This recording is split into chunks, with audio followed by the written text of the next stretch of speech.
Well, good morning. Thought this morning I would be industrious and I would make some cheesy sausage or pepperoni squares for breakfast. So I'm going to throw these together because it's really easy. You throw it all in a bowl, throw it in your 9 by 13 cake pan and toss it in the oven, let it cook for 45 minutes, and then you're pretty much done.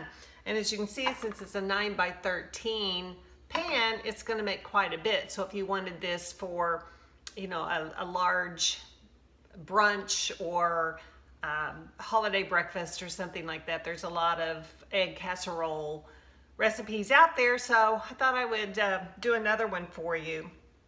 Now what I'm going to do is I'm going to, as I said, put it all in the bowl. And I'm starting with 2 eggs. And I have to show you, hopefully you can see these eggs. And I've told you before, I get my eggs from a local farm, a good friend of ours, and I just love them. They're just beautiful. If you can see the different colors, some of them are sometimes even more blue than these. Some of them are speckled, like this one. Some of them will be white, some of them will be brown. And it's just always fun in the different sizes. They'll range from some a little bit smaller ones to some fairly good size eggs. And if you haven't tried fresh eggs, find somebody local. There's so many people out there now that are raising chickens and have eggs. So try to find somebody and get your eggs from them. They are amazing, especially you're getting them from somebody who's feeding them a pure vegetarian vegetable diet. They're not adding hormones, they're not adding antibiotics, and so you're getting a nice, good, clean egg. The taste is just amazing. I'm also going to be topping it off, and I'll show this to you again, with some microgreens. I get these from the same place. They grow these as well. Different varieties. You can get them in most every grocery store now, but again, if you can find somebody who is raising them, even better. These are all organic. They have a little growing house where they grow these in beds. This is a mixture. They're just little like broccoli shoots or pea shoots, radishes, as they're just beginning to grow. And I'm telling you guys, these, if you want nutrition, these are super nutrition infused. I mean, you're getting pure vitamins, you're getting pure nutrition, great antioxidants, more so than if you're just eating a big salad. I use these for everything. I'll just even eat a handful of them. This rainbow mix is so tasty that I'll just eat a handful of it, put it on a sandwich or whatever I happen to be eating. And I'm going to end up topping the egg squares with these microgreens. So I've got 2 eggs. We better get started here. I've got 2 eggs in my bowl that I've whisked up. And then what I'm going to do is I'm just going to start throwing my ingredients in. So to that, I'm going to add 2 cups. And these are going to be gluten-free.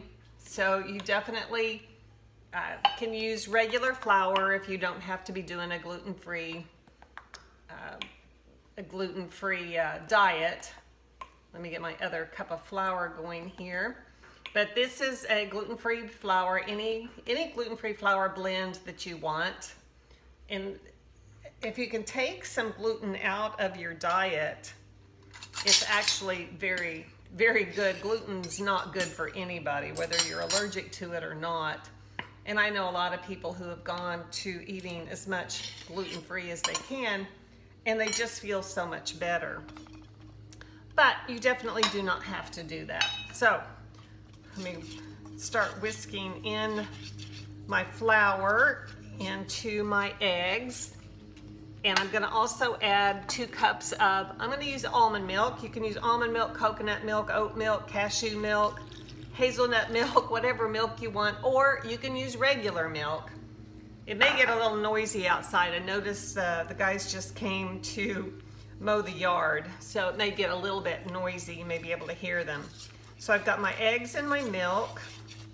I'm going to whisk that around, then I'm going to start adding everything else. We'll get a few of the the lumps out of here. I'm gonna be using some dried parsley. You can use fresh, but I'm gonna use dried. I had a bunch in the garden, and so I just dried some out, and I didn't wanna go back up to the garden to get some more. So we're gonna use the dried parsley. I'm gonna use some dried oregano. I'm gonna put in some ground mustard and garlic powder.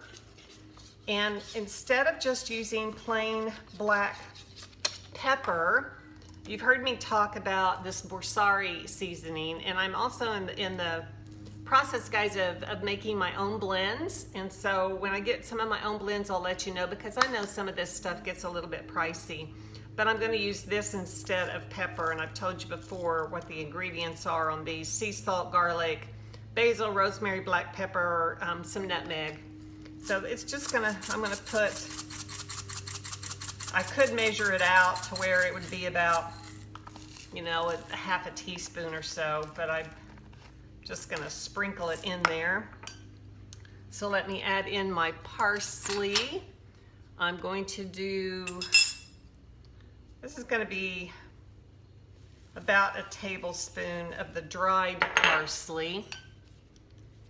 I'll measure out the ground mustard here. I'm going to do a half of a teaspoon of the ground mustard.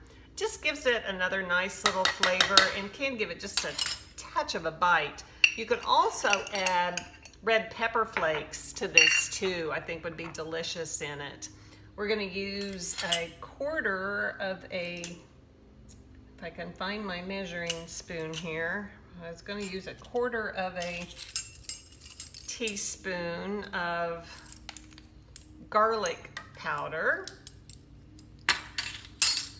And we're going to use half a teaspoon. All right, yeah, I think I'll put in a half a teaspoon if I can find, or let's just do a teaspoon of the dried oregano.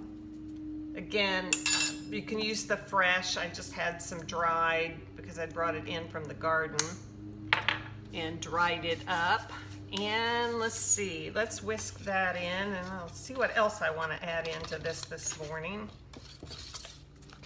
It's already starting to look pretty good. Can you see that with the flecks of the herbs in it? It's looking good. All right, so I'm going to throw in, you can do this vegetarian if you don't want to add any meats to it, by all means. You can use pepperoni and chop up pepperoni. I had some of the, you know, the tubes of kind of like the summer sausage. So I thought, well, I'm just going to use that up. So I chopped that up, and we're going to put that in. Otherwise, you'd probably want to use about 8 ounces, which this is going to probably be a little under 8 ounces, but of the summer sausage or the pepperoni. You could even fry up sausage if you wanted to add that. You could chop up some ham if you had ham. And then I'm going to add cheese. Now, what I'm going to do is I wanted just kind of that nice little tang of feta. So I'm using a sheep and goat's milk feta. I don't know if you can see that or not. I love this brand. And I'm also, they do the same thing. They make a mozzarella, and I'm going to be adding in some mozzarella cheese just because it's what I had.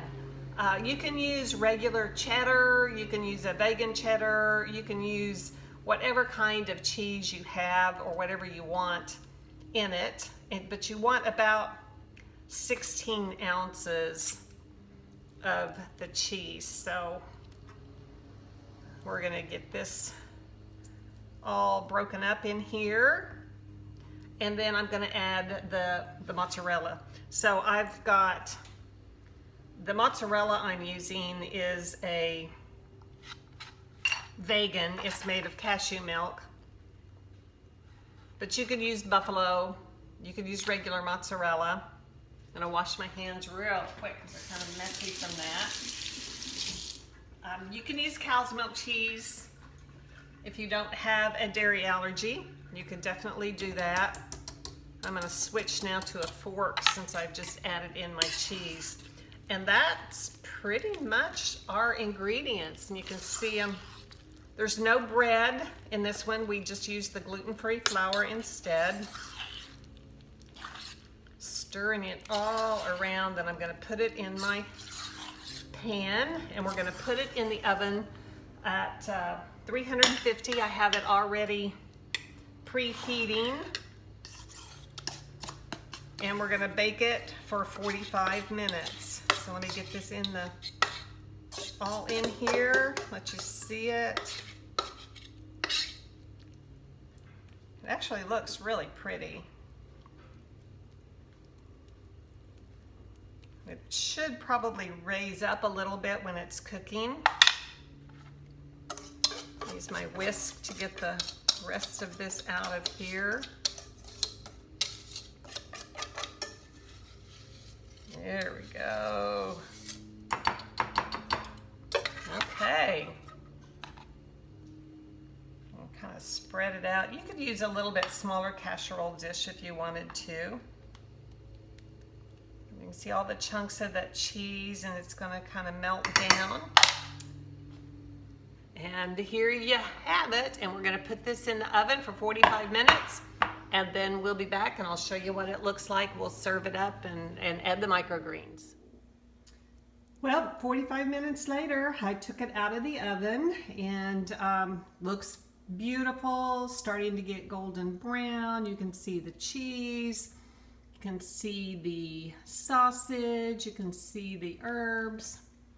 So I cut a piece of it. I'm gonna use, you can either use fresh parsley, I use celery tops chopped up to garnish with, and then a side of my microgreens. You can actually see the cheese kind of oozing out, so it's nice and cheesy. If you wanted it to be thicker squares, then I would probably use a smaller pan to cook it in, and then just cook it a little bit longer to make sure that it gets done. So there you have it, gluten-free. This is dairy-free, since I did not use any cheese that was made, well, I can't really say it's dairy-free because I guess I did use the sheep's milk, goat's milk feta, but you could definitely make it dairy-free. Again, you don't have to make it gluten-free or dairy-free. You can use any kind of sausage, pepperoni. Now, if you use pepperoni, it tends to be a little bit greasy, so you may have to take a paper towel and pull the grease off of it because it may ooze out. If you want to cut down on that, use a turkey pepperoni, or use like this summer sausage, or cook your sausage, regular pork sausage ahead of time, or turkey sausage, and add that. So I hope you'll give this a try. It's really good. It was very easy, and bon appetito.